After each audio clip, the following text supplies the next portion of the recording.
Is social anxiety same as being shy? Many people often get confused whether they are just a reserved person or a shy person, or they actually have social anxiety. So let's discuss about that. Hi, I'm Dr. Ruhi Satija.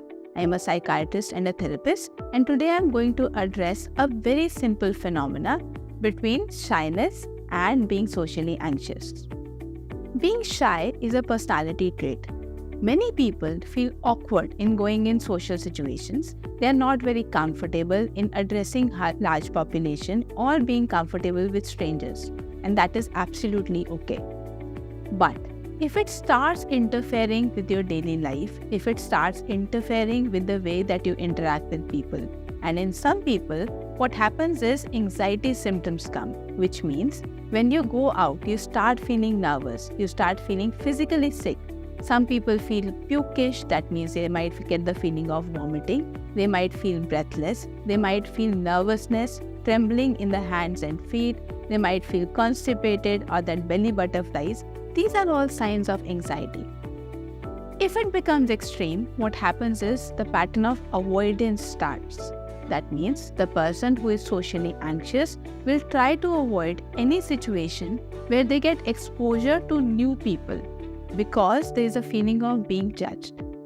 In their mind, they are constantly feeling that the other person is seeing something negative about them, or feeling that this person is obviously shy or anxious and is judging them for that.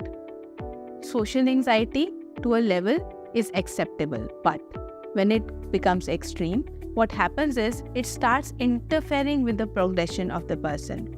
At a job, you will not be confident in presenting your presentations, making new connections, networking, which definitely impacts your job structure and your payroll as well. With the communication skills that you have, even if you are good at it, if you have social anxiety, you will see that you are not able to express yourself properly. You might not be comfortable putting your point across, and definitely the physical symptoms make it worse.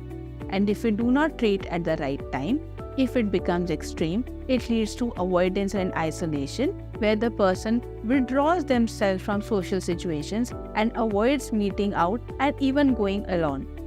Sometimes they constantly need a chaperone, they need somebody, and in many cases, in extreme cases, they are only comfortable with one particular person, and if they have to get out of the house, they'll only cling to that one particular person, which can be very difficult for the patient as well as the person involved.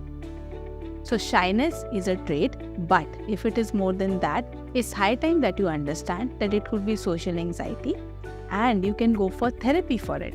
CBT, which is cognitive behavioral therapy, you can easily take a few sessions with your counselors and work on that negative thought pattern which is bringing up this anxiety. You can work on those patterns where you feel judged or you feel that there will be a negative altercation or a communication pattern.